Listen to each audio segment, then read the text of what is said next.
Hello friends, my name is C Ajay Kumar Purohit और आप देख रहे हैं मेरा YouTube channel knowledgeable video for CA. इस वीडियो में आज हम बात करेंगे इस वर्ष घोषित बजट 2020 में चैरिटेबल संस्थाओं में जो भी संशोधन हुए हैं उसके ऊपर चर्चा करेंगे।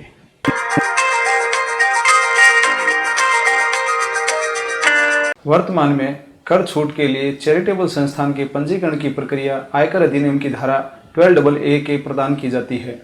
अब संशोधित प्रावधान के तहत इसे आयकर अधिनियम की धारा 12AB में प्रदान की जाएगी।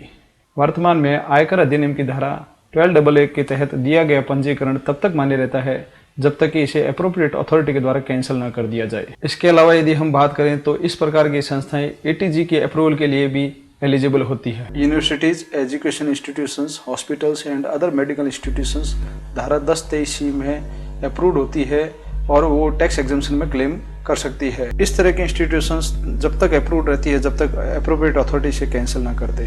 धारा 1023C और 12AA में तहत रजिस्टर्ड चैरिटेबल मौजूदा संस्थानों को धारा 1023C और 12AB के तहत नए सिरे से दोबारा आवेदन करना पड़ेगा और इसकी जो अंतिम तिथि है 31/8/2020 या उससे पहले उसको रजिस्ट्रेशन करवाना होगा।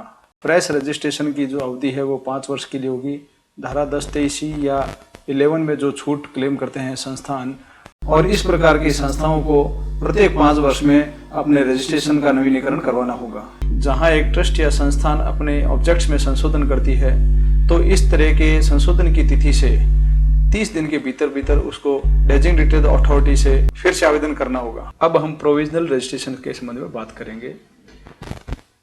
प्रोविजनल रजिस्ट्रेशन नए धर्मार्थ चैरिटेबल संस्थाओं के लिए है जो पहले से पंजीकृत नहीं है या जिन्होंने किसी भी प्रकार की कोई गतिविधि शुरू नहीं की है। ऐसे प्रोविजनल रजिस्ट्रेशन की वैधता 3 वर्ष के लिए होगी। ऐसे ट्रस्ट जो प्रोविजनल रूप से पंजीकृत होते हैं उनको गतिविधि शुरू होने के 6 महीने के भीतर या 3 वर्ष दोनों में से जो भी पहले हो उनके 6 माह पहले रजिस्ट्रेशन करवाना आवश्यक है और यह आवेदन 5 वर्ष के लिए होगा। इससे यह जाहिर होता है कि इस प्रकार के प्रोविजनल रजिस्ट्रेशन में कम से कम दस्तावेजों की आवश्यकता होगी। अब हम बात करेंगे सेक्शन 1023C और 12AB में। इन प्रकार की संस्थाओं को अब दोनों सेक्शन के तहत छूट लेने की अनुमति नहीं होगी। वर्तमान में कॉलेज, स्कूल, हॉस्पिटल्स धारा 1023C और 12AA दोनों में एक साथ पंजीकृत हो सकते हैं। इसमें इस प्रकार की जो संस्था होती है यदि वो धारा 1023C में छूट लेने से वंचित हो जाती है तो वो दूसरी धारा 12AA के तहत छूट ले सकती थी, परंतु अब नए प्रावधानों के तहत वो ऐसा नहीं कर सकती है। अब उनको किसी एक सेक्शन के तहत ही छूट मिल पाएगी।